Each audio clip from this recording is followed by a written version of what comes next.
Everything is personal right here. Everything is personal right here. Ladies and gentlemen, boys and girls, welcome to another episode of Everything is Personal. And today we have a guest, Charles Cormier. Nice to have you on. I caught you in the middle of taking your uh, endurance supplement. Yeah, Actually, gel that was popping. that was my first question for you. Anyway, how did you get into endurance? I don't know, is it called sports or just Yeah, events? yeah, Endurance. or ultra runs. Yeah. For the mindset, I guess so. I guess I designed my life. I have many goals in mind, but yeah, always wanted to have power and wealth to impact this world positively. I believe that, well, not most people at the top, but a bunch of people at the top are not making good use of their power. I believe this society is in need of help. So I designed my life around optimization, right? And ultra runs, you learn to deal with pain. The pain is, I wouldn't say excruciating because my pain tolerance is good right now, but it's pretty high, right? Like think of running for 100K, think of an Ironman, think of swimming for 10K. And also there's other stuff in that category like 10-day silent meditations. You're into that, I think. Yeah. It's just reshaping your mind to tolerate pain and make good decisions while you're in the midst of pain. So that's why I started. Mhm. How did you actually get involved in your very first event? Yeah. Buenos Aires with my wife was a 21K. I had just met my wife. We were 4 months in together. I was like, okay, starting to listen to some biohackers and Ben Greenfield, I guess, such an OG in the biohacking field and endurance sports. He's an Ironman, he's a Spartan Ultra and did all kinds of crazy shit. So I was like, okay, let's sign up for that, right? With zero training. I mean, I have always had a good cardio, but I I do I recommend signing up for a 21K with like no experience? I think the max I did was like 7K. I probably, I mean, if your goal is to increase mindset, yeah, go for it. But me and my wife, we did it and we couldn't walk for 1 week after. And in Buenos Aires, it's like these condo complex, right? So we had to walk all the time. So that was funny, but yeah, like I realized that I was into deep shit once I started training like 3 days before the 21K. And I was 45 minutes in on the treadmill and I think I only had 5K done. It was like, oh my God, this is hard. This is a long run, right? But yeah, we did it. And from there, scaled to 42K, scaled to half Ironman, Ironmans, then ultra runs, ultra swim. So you sort of go step by step. But I do recommend for people to take risks, you know. And even if you sign up for a marathon, for example, you can walk it Mm. by the end. So the mindset gains will be huge because most people have never suffered for that long in their lives, right? So yeah, I would recommend that. Have you ever run on your side like long distances or? No, I'm not. I have a torn meniscus, two torn meniscus, so Oh I can't shit. really run. I'm a hiker, so I Yeah, try to wrap hiking's my nice. knee and hike. It's interesting because we sort of have a lot of similarities in terms of the community. Ben Greenfield, like I did his DNA test, and a lot of the things you're talking about, Goggins wrote in his book. You know, there's a threshold, but I wanted to kind of take this because you said something really, really important. I want people to really understand the mindset game because challenging yourself outside of your comfort level and getting to something that's outside your comfort level, it builds a certain mindset. How do you take that mindset that you build in the things you do and sort of implement that towards successful entrepreneurship? Yeah, the short answer is sort of autopilot. So it's gains, it's mental gains, it's neurons connecting together. So I don't do it consciously.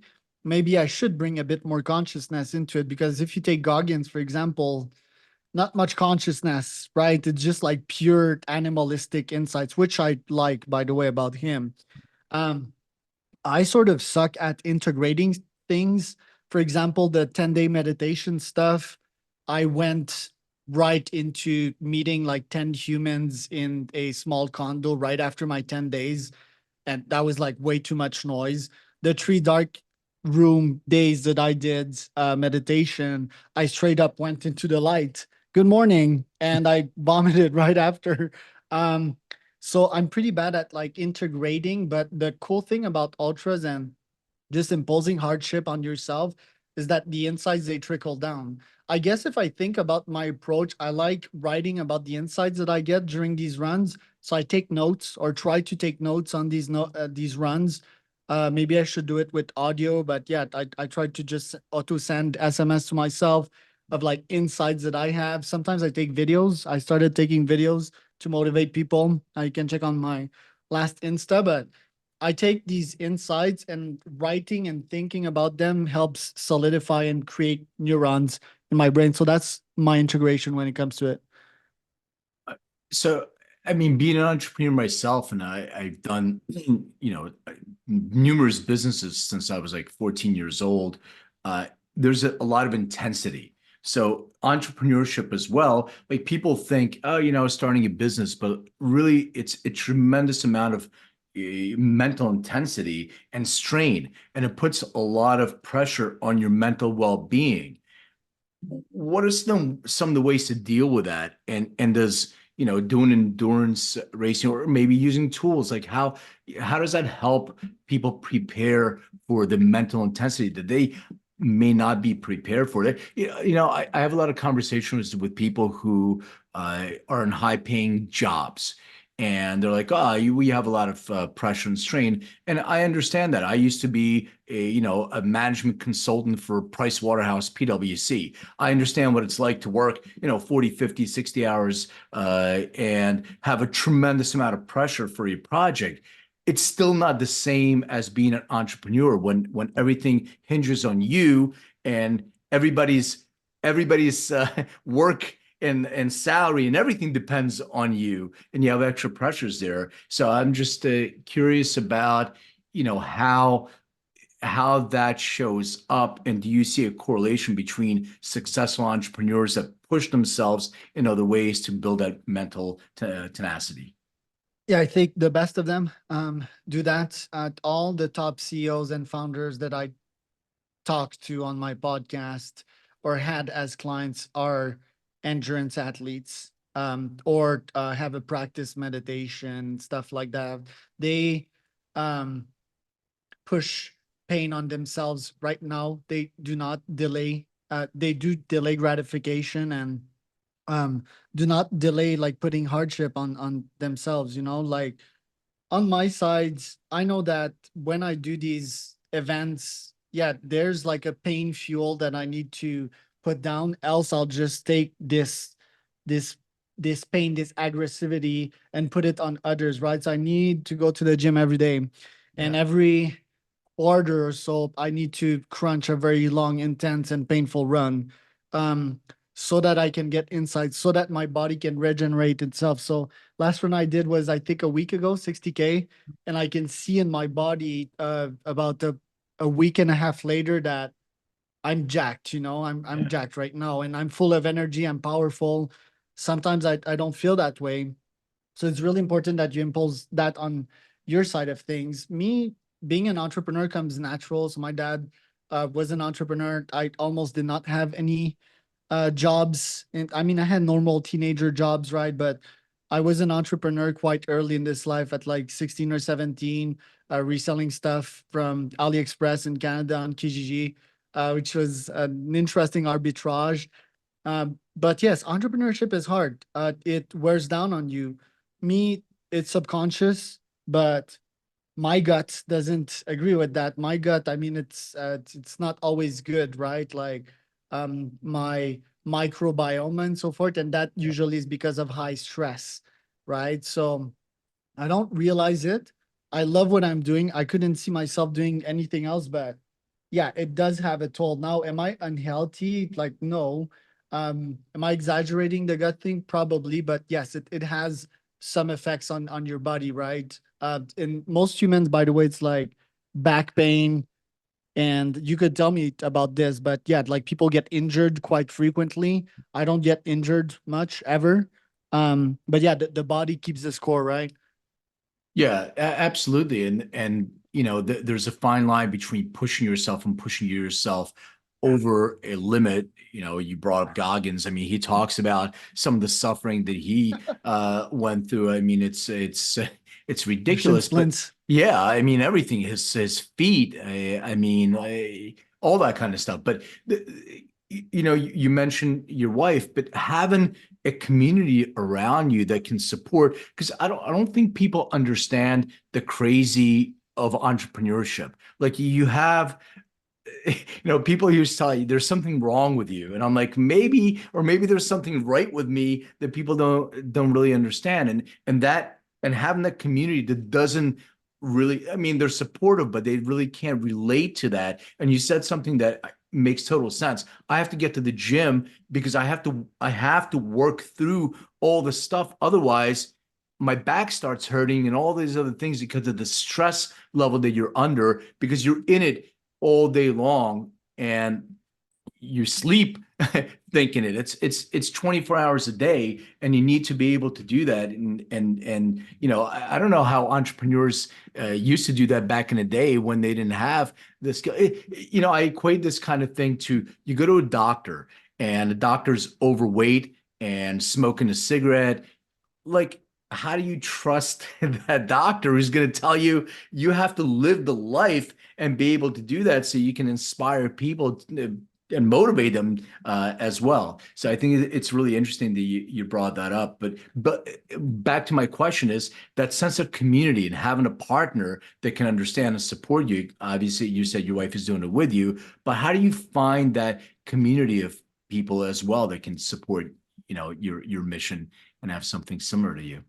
Yeah, it's been one of my challenge to develop a physical one because I've always been an internet kid, right? So Yeah. I have this company called level96.com. What we do is online masterminds. It's for CEOs and founders. We meet once a month. It's pretty fun.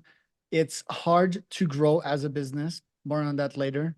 That business has a free business models and hoping that sponsors pay for these mastermind. But yeah, you can see it like an EO, right? Entrepreneur organization and all of these fancy peer groups. That has been successful. And I'm very comfortable with the online part of things because it's so efficient and we can record and feed it to an AI and stuff. But yeah, like meeting people physically here in Oaxaca, Mexico, it's been hard. My wife, yeah, sure, she's my best friend. I don't always rely on her, by the way, because like all humans, we all go through our own things, right? So relying on someone to save you is never gonna be the equation. It's always about win-win, right? And helping the other. But yeah, physically meeting friends here in Oaxaca, what I like is that probably 0.1% of the people that I speak to visit Oaxaca on a yearly basis or are cool enough to tell me that they're here, right? And I meet them. So a week ago, I met this entrepreneur. He's a producer. He's into fashion and so forth. He was in Oaxaca. A client of mine, Dan Mersing, went to visit me here in Oaxaca 3 or 4 weeks ago. Had a good time. Did motocross together. ATV. Went to fancy restaurants. There's Michelin restaurants here in Oaxaca and had a blast, went to the gym together, played tennis and so forth. So I'm trying to improve that. We have a small community of entrepreneurs here in Oaxaca. It's run by George Ciosi, cool guy, really vibe with this guy. And his GSD group are meeting once a week. I'm not always going because I'm super efficient, but I need to meet people physically more. Yeah. I've launched some Oaxaca Mastermind. I've launched Mexico City Mastermind. And I also pair up with all my best clients and business partners in Toronto, LA, New York to organize physical editions. And I can't tell you this is successful, but yeah, once we hit enough traction, I'm supposed to show up and meet these people physically there.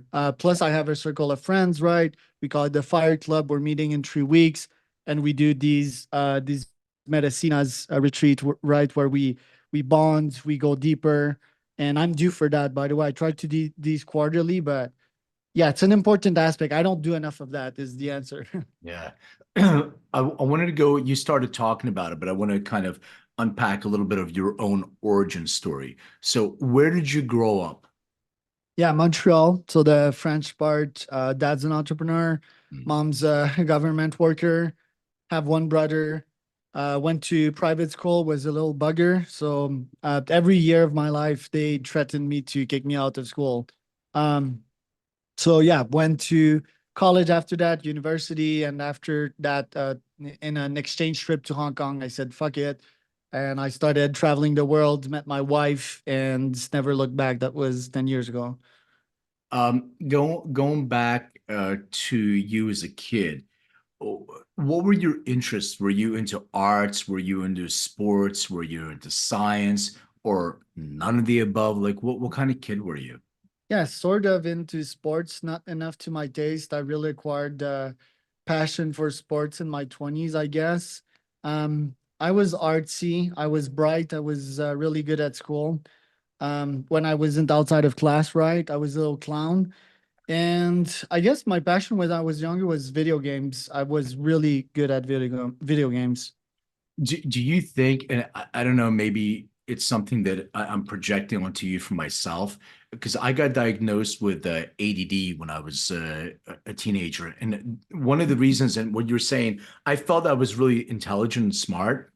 And I used to read the encyclopedia. I mean, I'm old, so I don't have the same. It was way before the internet. I used to read that stuff and I was interested in it. I was picking that up. But in school, I was disruptive. Like I was just either my mind would travel or I would talk. I would constantly talk, and they were like, "Oh, you." Also, this I went to three different high schools, because I wasn't. I just believe I wasn't stimulated enough by the what school was given to me. Do you feel that that's something that reflects upon you as well? Yeah, I was diagnosed with that too, Uh, but what the fuck does that mean, right? Nothing. Diagnose. It's like, oh, so professional. I mean, I love psychotherapists and psychotherapy, but yeah, every human tried to, yeah, win at something, right? So anyway, they diagnosed me with it. My parents didn't want me on meds, thankfully. Yeah. Ritalin, which could have messed up my brain in some way, I would guess, amphetamines, right? Mm. I'm using some of these things to biohack nowadays, not Ritalin.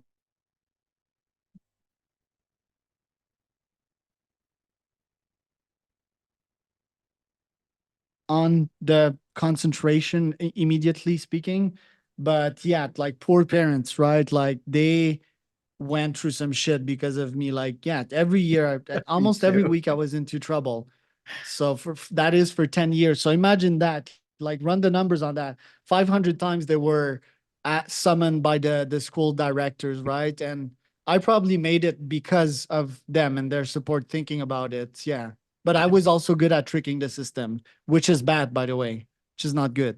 Is it bad, or is it that the system is there to have you trick it because there are little gaps in the system that you can get around. And if you are a sheep and you're following the system, then you're going to follow. But if you have those, I look at my ADD as an asset. It's my superpower. Yeah, yeah, If you for know how to sure. use that correctly, you can navigate through the system in the cracks between the system.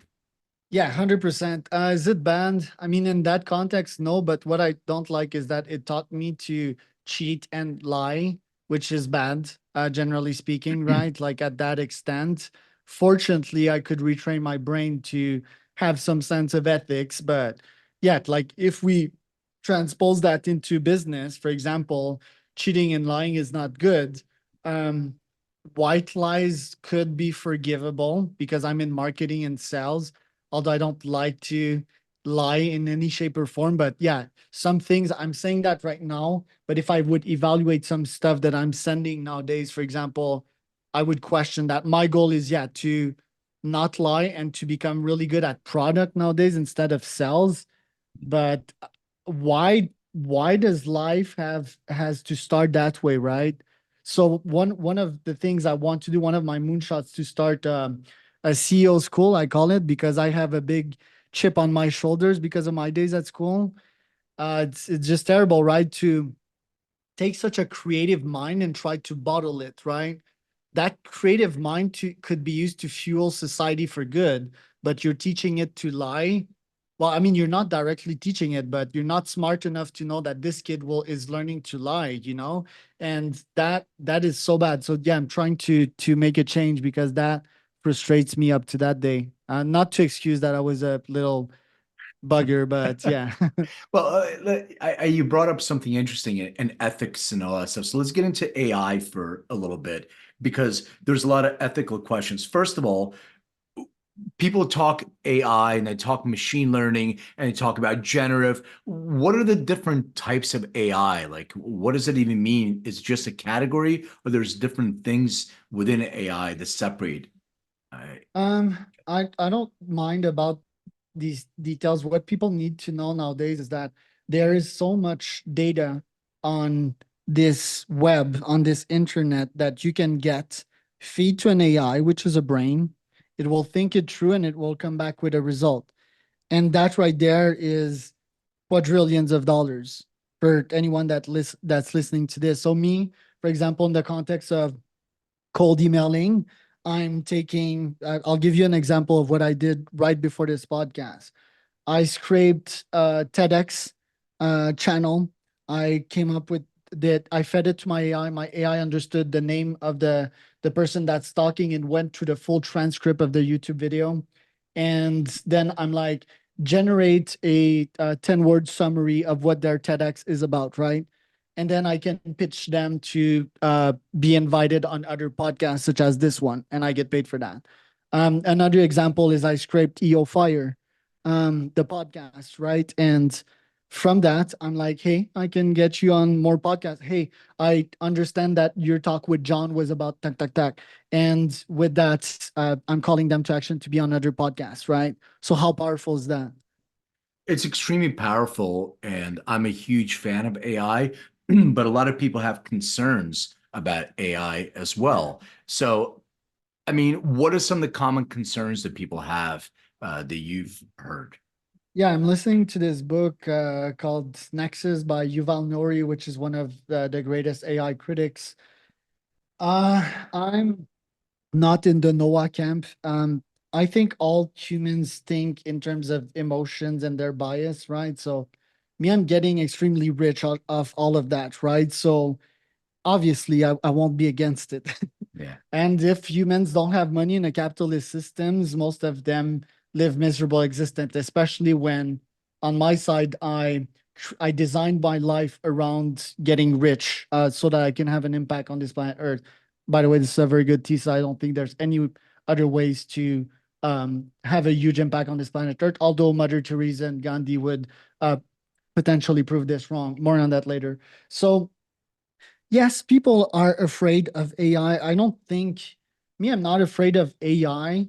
I'm afraid of evil humans. Evil is also interesting to qualify, right? What is evil? But I think that AI at this stage is not dangerous. Some people can make it dangerous. I trust Tom Altman more than I trust Elon and folks like that. Me, I have problems with humans, warmongers, populists such as Trump, right, and CEOs such as Palmer Luckey, that are weaponizing AI. This is very dangerous, very dangerous. This can get out of hand pretty quickly. The stats would prove me wrong on Lucky and Trump because technically nothing really bad happened during their terms, both as CEOs and president. But I think that humans are, yeah, there's some of us that have values that are skewed, myself included, right? I'm more on the capitalist side. So I'm not claiming I have good values and all, although I do value transparency and values that enlightened humans tend to value. I think that humans can fuck this up real quickly. I'm not right now a believer into the thesis that AI can self-reproduce. And well, I mean, it could technically, it does. OpenAI did put some barriers on that, but at this moment, I'm more worried about humans rather than AI as a technology. And AI is no mere technology, as you know, right? It's like Yeah. brains. Yeah. It's not like the internet. A lot of people say that, but it's not. Not at all. No. And I want to use this analogy and see what you think about this. So Peter Diamandis was given a talk about uh, um, genetic editing using CRISPR and all these other things, and we can eradicate right now with genetic technology different genetically formed diseases. So you can actually go in and you can modify that in an embryonic state, and you can remove a chromosome or a variant that are associated with disease. Now, the human factor comes in is what you're mentioning. Well, can people utilize that for their own egotistical ways? So you were saying, evil, right? So can somebody say, maybe it's evil, maybe it's means, somebody with means can go in and say, well, I want to create a better human being. Not only am I going to remove something that's causing a genetic disease, but I can also go in and modify somebody that I want them to grow, above 6 feet. I want them to have blonde hair, blue eyes. I mean, we've already had, and this whole Aryan kind of pursuit of the perfect quote unquote human. This is possible. This is possible to do, but we have restrictions and the values. Same thing with the AI. There are guidelines and there's values that we have as human beings, and can we teach AI those type of values? Or, I was watching this documentary that Bill Gates did on AI with the guys from OpenAI, and they said something really interesting and also maybe a little potentially scary or frightening. They said they don't know. They have no idea how the AI sometimes learns, because it learns and teaches itself and all these different things. So how do we prevent some of these, or put any of these borders from, having this interaction of values? Well, I'm going to use this for quote unquote evil, as you said, versus good. Yeah. I'm not opposed to genome sequencing and CRISPR. I think it's perfectly fine for people to choose the best life possible for their children's, right? That's a no-brainer to me. It's like people doubting longevity and living forever. The classic argument is, oh, I don't mind living forever. I just want to live a quality life. Yeah, but you can have both. Like this is simple thinking right there. I think it's a tragedy that we're losing that much knowledge of our elders, right? People that have lived this life forever.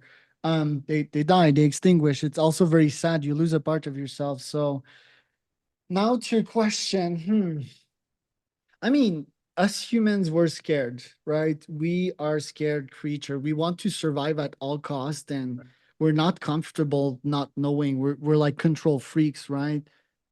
And if there's something such as a God out there that decides that we're not meant to live forever, so be it.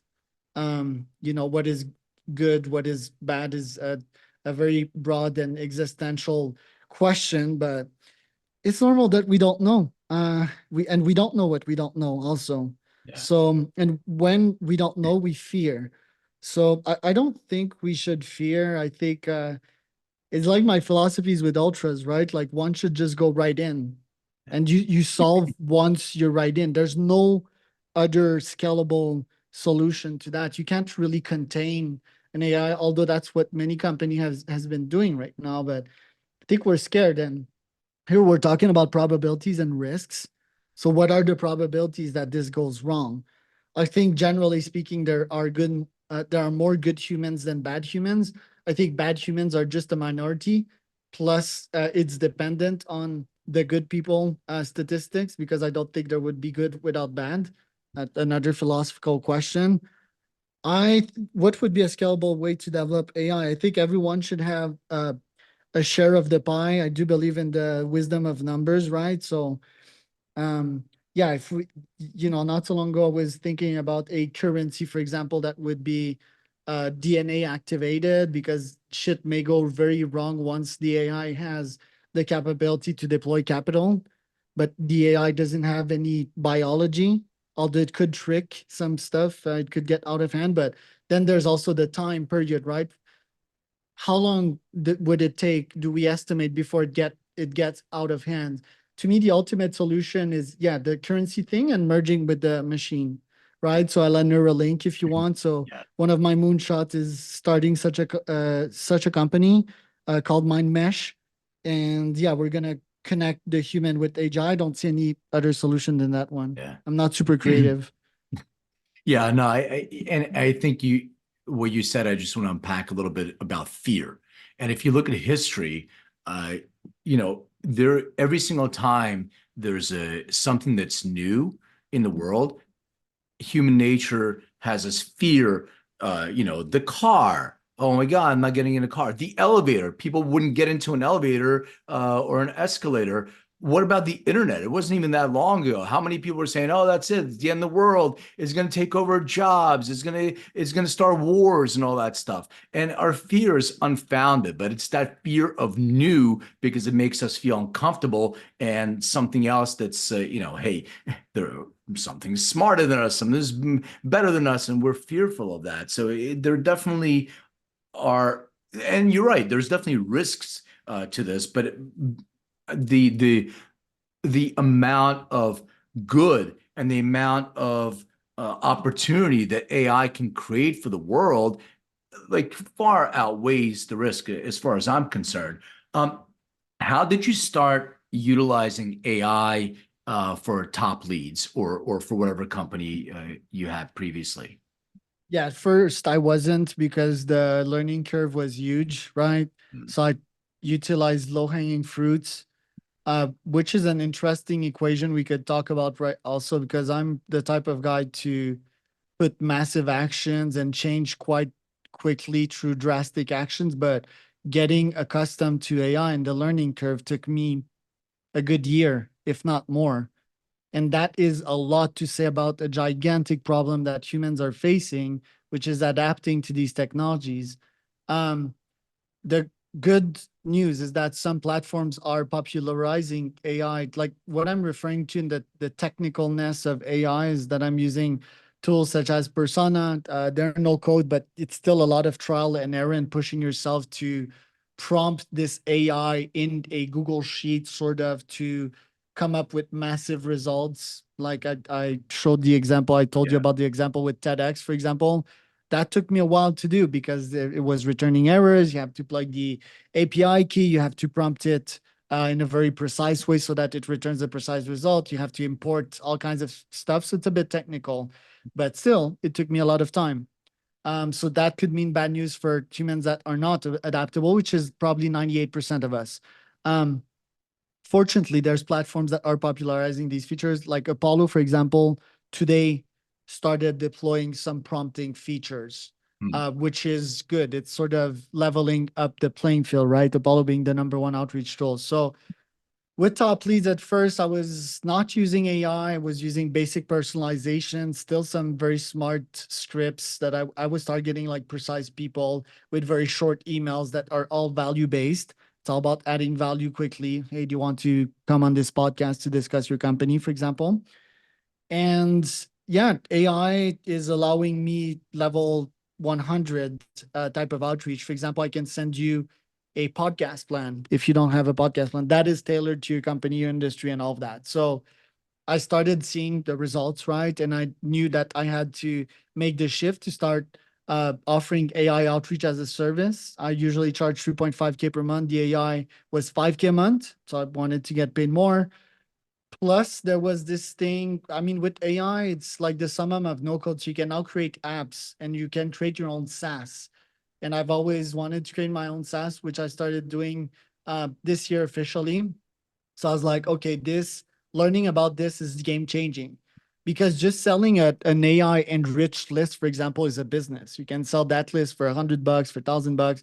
So I was like, okay, checks all these boxes. Let's fucking do it. But before that, I had 200 employees and I had my hands tied, which also explains why it took me so long to get accustomed to AI, which is also bad news for most CEOs because most CEOs have a shit ton of employees and then think it will scale. It won't. Um, Not only does it not scale, but yeah, you're spending all your time hiring, recruiting, and managing employees which are skills that are not really compatible with this AI present and future. So long story short, I had to let go of all these employees before I could create the mind space for deep work and getting deep into AI outreach. I used to hate deep work, by the way. Talking about like, yeah, subjectiveness. Uh, yeah, I used to not like that. Why? Because my day was revolving around managing all these employees, coaching them, and wasting time there. So, if I could give lessons to people here, yeah, like employees might not scale on the very short term and will not scale in the medium to long term. So, I would rather reinvent my own brain, and maybe you should too, to prompt AIs, create systems that will stay in your company and won't leave, vs employees that have a learning curve too, right? We'll take all your time, we'll take your money, we'll ask for raise, we'll ask for vacations. So that's all of that it took me to get to AI, which is pretty heroic effort. So yeah. Yeah, I mean, so if you were like crystal ball, how do you see the AI impacting us in the next 5 or next 10 years? Yeah, again, like what I want vs what I think is the truth, but I did the brain sparing exercise lots of time, and I don't think employees will scale. So I think most people should pivot right now. Not only CEOs and founders, but if you're an employee listening to this, guess what the hell does that mean? What I'm saying right now, start your own business, right? Um, the comfort won't last and the employeeship won't last either. Everything changes, right? So the business of the future is like one CEO managing many AIs. You know, the $1 billion one man company that some Altman talks about. That's what will happen the next couple of years. Then, I mean, it's just a gold mine type of market right now because we're not a lot of people in AI understanding it and being niched out. You know, it takes a list of like 100 solid skills to do what I do on a daily basis. And yeah, that's going to bring like oligarchy. That's going to bring that a few couple at the top will control most of the market. Nvidia could be that, OpenAI could be that in some levels. So people need to adapt to that. They need to have a source of data, right, about their customers, for example, which is why the SaaS model is beautiful. Even if you're not making that much on a NIMRR front end level, you can still be making a fortune from all the data you're harvesting and not even selling. You're just feeding it to an AI to produce even more value, right? So I would encourage people not to have many employees, but have many customers and harvest data. And yeah, I wouldn't necessarily advise them to have their own AIs like ChatGPT if you want, but that could also be a next level. That can be a solid moat. So no employees, lots of customer and data as a moat. Are there certain jobs like right now that we see that are going to be obsolete first? And what do people do about that? I mean, not everybody's, as we just mentioned like earlier in the show, not everybody really has the fortitude to be an entrepreneur per se.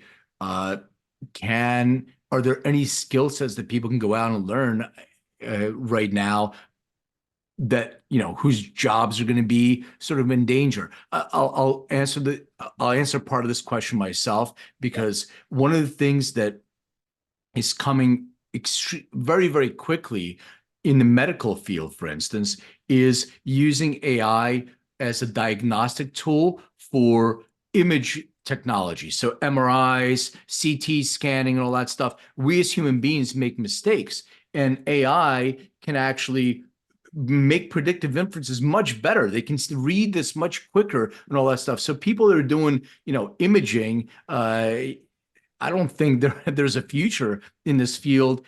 It's coming now. I mean, they need to start looking right now, not even in 5 years. It's today. So is there anything else that you see that's on the horizon, and what can people do about that? Yeah, imaging is interesting, right? Like, is that the only facet of the imaging job, using your eyes and fancy pens and circling things, tumors, for example? I would certainly I feed everything to ChatGPT. Buying a car right now, ChatGPT is like 85% responsible of that good decision I just made. It's just crazy. I'm using AI in all facets of my life. Yesterday I had the car mechanic taking photos, sending it videos, asking it questions. And it's all about the decision tree, right? Life is a decision tree. You fuck up at one point of the decision tree, that means that you have a red type of decision, which is a bad decision. And one decision tree might mean for you making 10 good decisions to come up with one good outcome. So I would say, like, the first part of your question, who did I fire as employees, is like the first prompt that All I right. gave my brain. So copywriters, Ah, they were pretty bad. All I did is feed how Charles writes emails, and yeah. now every time I ask ChatGPT, it writes a Charles style email. I was the best copywriter in my business. Even before that, I never believe in these types of jobs, but virtual assistants. How useless is a virtual assistant? It's useless like you've never seen before. Every day I'm getting VAs responding to my podcast invitations, asking me if this or that time works. Dude, just use a Calendly link, that I sent you. Um, these humans, they won't last. They're mostly vanity positions. Oh, I'm Mr. Important. I have a VA assistant, right? That is the exception to all high level and high skills jobs. So you might have an executive assistant that you pay like $300 an hour, and she's epic, right? That's fine. Keep her. She'll keep her job for a while. If she's creative, it's not really like what job, because this digitalized world, we can do everything online. So all jobs will suffer. It's more like, what type of skills do you have? Are you creative? Um, are you someone that is not scared to take risks, for example, which is why I'm again turning back to entrepreneurship. All or most entrepreneurship skills are resistant to this huge disruption that's going to happen. So pretty much everyone will take it. I think most humans will move. They won't have a choice. But yeah, AI is just making everything better, right? You can think in terms of your own business. I mean, I am addicted to ChatGPT. I'm using it for everything. Every single decision that I make. I was thinking about that yesterday. We're the first humans to be fully AI amplified, right? Yeah. Even my baby that I'm having right now, it's because I'm asking ChatGPT all the right questions. So technically, this baby is also AI conceived, It's which an is AI really baby. odd. Yeah, it's so weird. Uh, Speaking of, you interviewed thousands of CEOs. Is there a common thread that you've learned from interviewing all these CEOs that, like, because we keep saying, obviously, there's a reason why some people are virtual assistants and some people are CEOs of companies. What is that common thread, if there is, that you learn between the CEOs that you think makes them, the people that they are? Right. And by the way, one more business that will be moti in this future is like an API business, right? So if you're a SaaS, think of the future as API based. Every company will be an entity, and we will all have API that we can share and data that we can share to one another.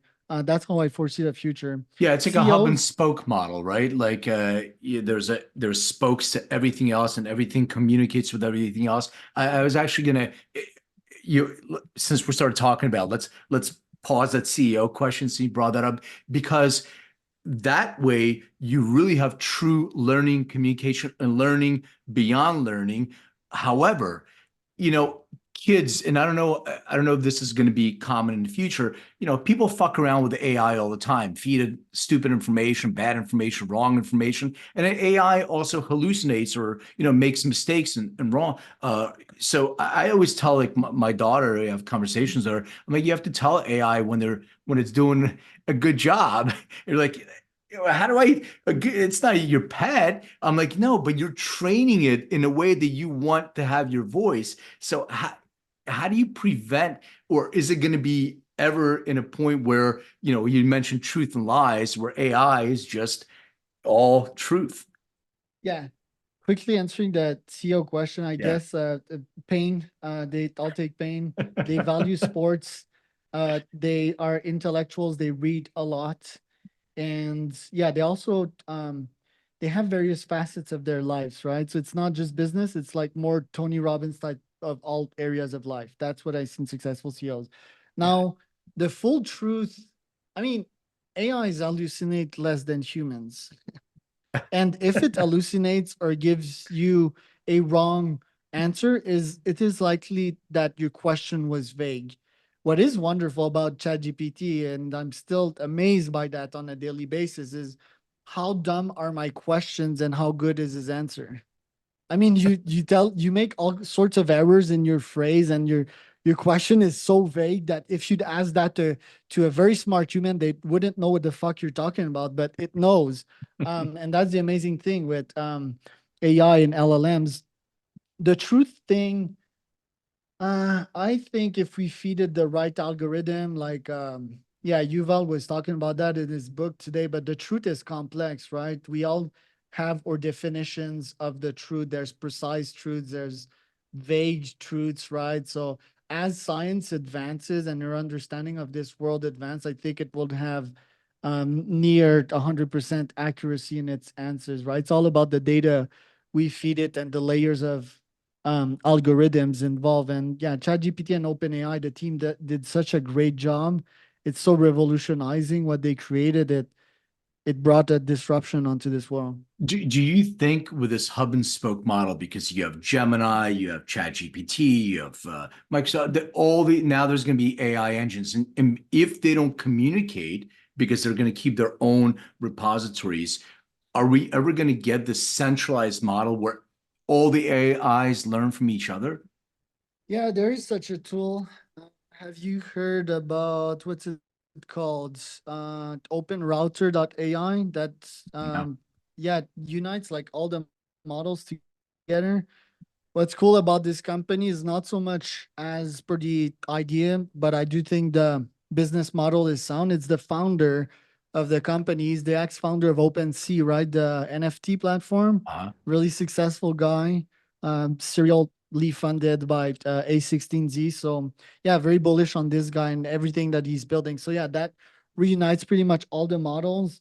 Um, it's going to be an interesting world. Like technically, I think all companies will have a version of their LLMs, right? Yeah. A bunch of companies, or these gigantic companies that we're seeing, most of them have two sort of modes. They have capital, right? Like if they're stock listed, and most of them, they don't know that they have this mode, but it's data.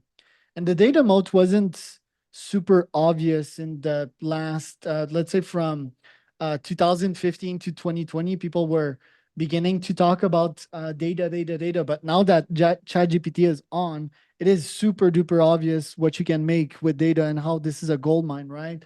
So if there's some company out there, either through consulting or SaaS, that can help companies monetize on their data through AI, which I think ServiceNow is well positioned, right? Like Frank Slootman, the crazy Goggins-like CEO. I think, yeah, they're in a good position to make a fortune. Yeah, no, I agree with you, and you're right about data because my company EndoDNA is a big data play, but the challenge, even in clinical studies, is the interpretation of the data. You have so much data going in, and at some point, okay, it's there, but what do you do with it? How do you mine the data? And it was such a complex thing to do, but with the AI, you just prompt it and it's going to give you that. If you and our platform is being built on a dynamic way to be able to chat with your DNA. And if it's not about hey, we're going to give you this specific test, we can actually cross-reference anything. If you want to cross-reference any genes associated with weight gain and see if they're associated with any cancer markers or anything else, you can do that on the fly very easily instead of going through it and data mining the old-fashioned way, the way we used to do it back in the day. Right. I have a question, like unrelated question. What are your thoughts on plant medicine? Plant medicine, very bullish, and very bullish on your company. Also, I told you Thank you. about that, like me at this phase of my life, yes, I want to create an army of agents that will keep me capital rich pretty much forever. Not only to have the life that I want, but for the more grandiose goals that I have and the impact I want on this planet Earth. But I feel that my next pivot, if you can even call it a pivot, because my first company was a nootropic, right? 10 Yeah. years ago. It is to be focused on health and making amazing stuff on the AI health tech front. So yeah, like I'm very uh bullish on everything that you're doing. And yet, I think, yeah, if I would have to choose my next company, a chatbot is quite simple, but I launched this thing called Preventive Medicine Lab, which is like a consultative company that help people live forever. So we calculate their biological age, and from there we try to reduce it. And yeah, next to that, I have biohackergpt.com that I'm currently onto. I even forgot your question. What were you asking again? Plant medicine that you Plant were bullish medicine. on. Yes, I love plant medicine for opening doors. I think it's a technology, right? Incredibly bullish on it, always have been. So Yeah. did ayahuasca, 5-MeO-DMT, and mushrooms countless of times.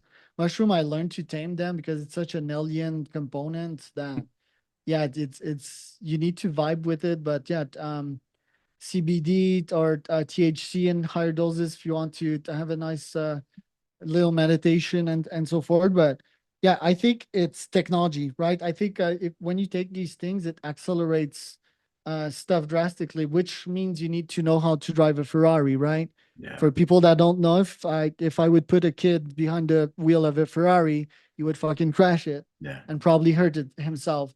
Well, same for these things, right? So you can go on a 10-day retreat, or if you're experienced with these compounds, you can go on an ayahuasca retreat for 1 day and get stronger insights than you would in 10 days of staying silent, for example. So I think these things are being legalized all around the world. My native Canada, I think we're on the forefront of that. If I have something to be proud of my native country, what is your stance on it?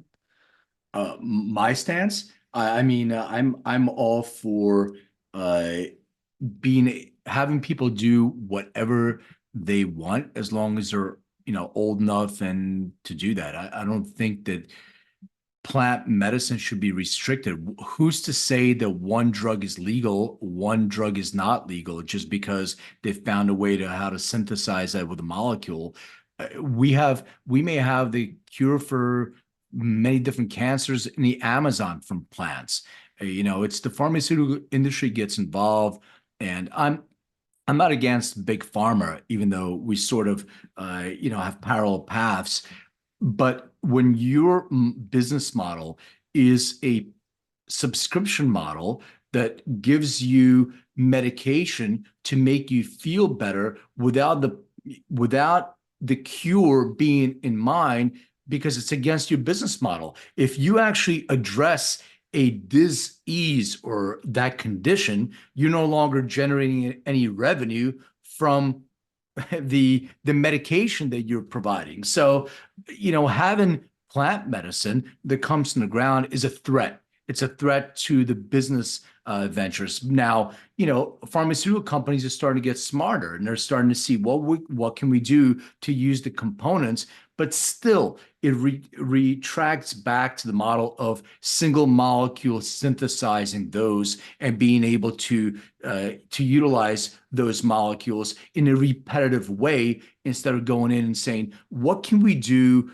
to address the receptors that are in the human being to maybe quiet those receptors, instead of receptor binding, mitigate that receptor binding so it actually prevents cancer or creates what's called apoptosis, which is cell death of the cancer cell. So I think we are at the forefront, like the tip of the pin to where plant medicine can actually go, because I truly believe that when we look at it openly as a society, and I think AI may actually support us in doing that, how some of these components, because there's a lot of different components in the plant. We're complex. The plant is complex. We have genetics. The plant has genetics.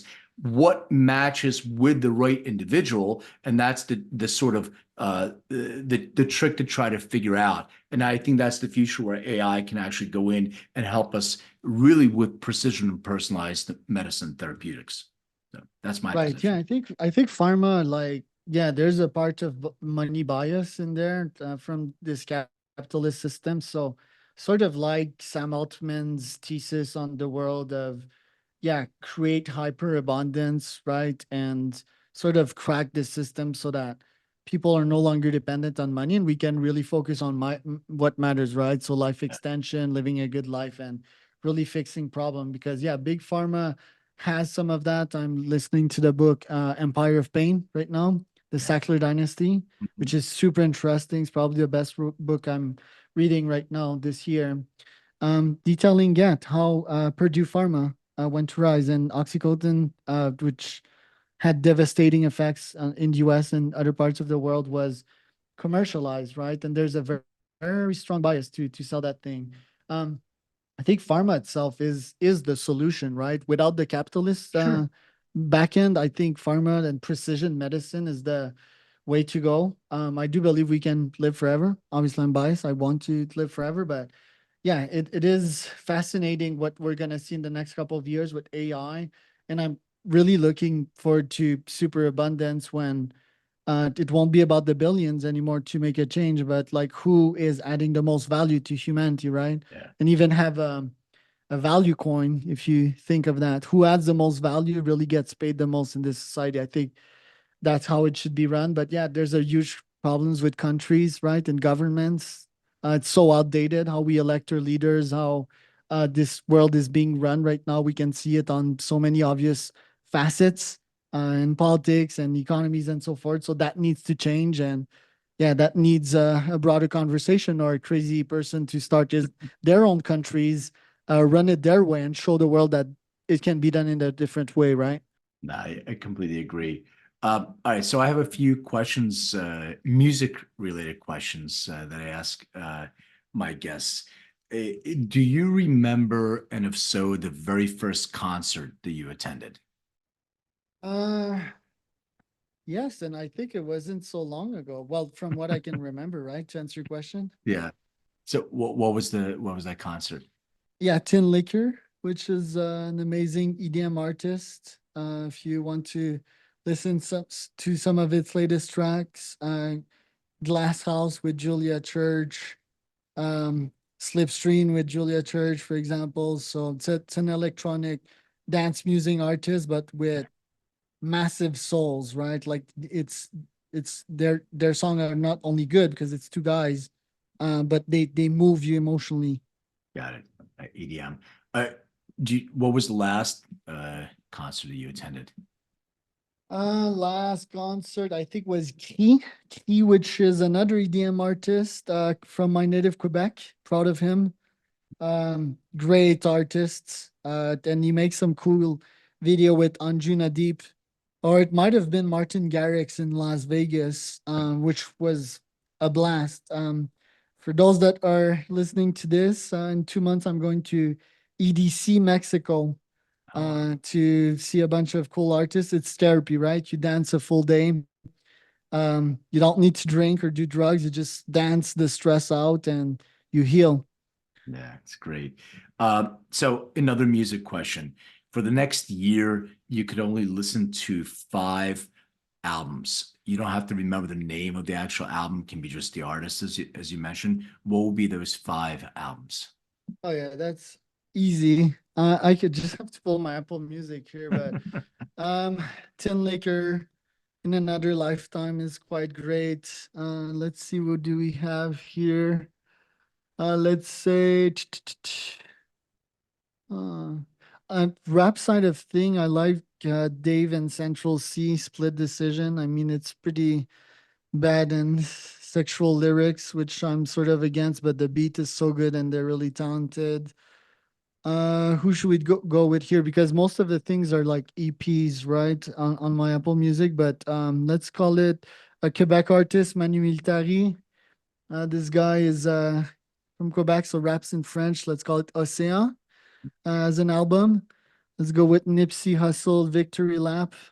Rest in peace, Nipsey Hussle. And let's go with an odd one.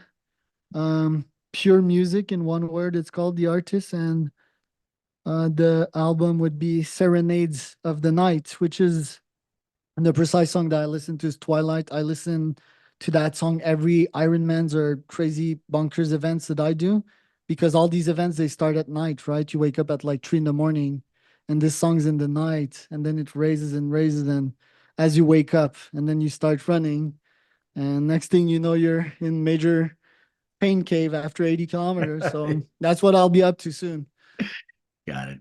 All right, Charles, final question for you. Please describe what your room looked like growing up. It looked sort of colorful, I'd say.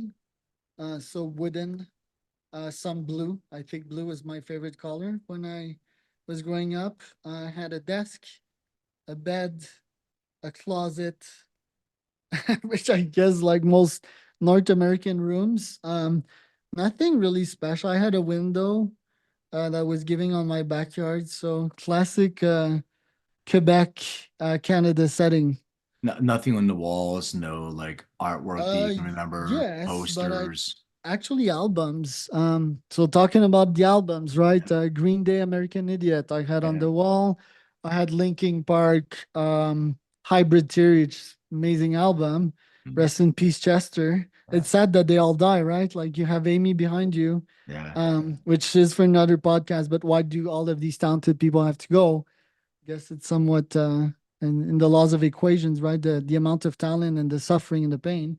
Well, there's But one thing that you mentioned. I don't mean to interrupt you, but you mentioned something about the Purdue opioid crisis and the dying. So I think people also need to realize that 1 in 4 people have a genetic predisposition to opioid dependence. yes. And when we're prescribing, and a third of the people that are prescribed antidepressants have treatment-resistant depression genetically. So we're handing out, these medications to people without understanding whether they're going to work for them or not, or they may get dependent on them right away, or they may have side effects without it actually working for them. So maybe, and I don't know this to be the truth, but maybe a lot of these people who are getting on these opioids who actually need to escape from the craziness of their life, they're starting to get addicted to that. Once you're getting dependent on that, it's those specific and all those other things. So this creative mind, I mean, you and I share that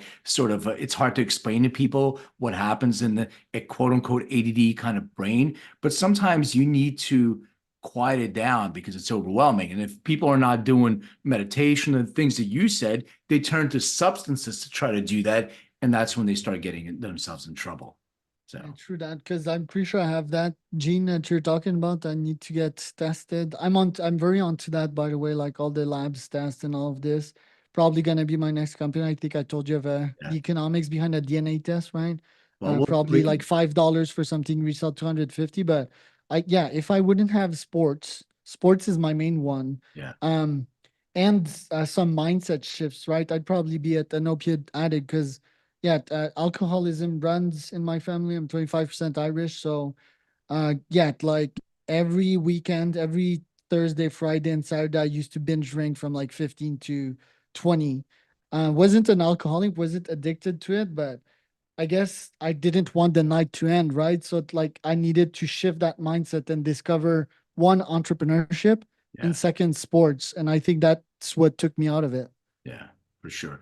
Hey, Charles, where can people connect with you? Where people can find out more information about what you do, top leads, and a bunch of the other businesses that you run?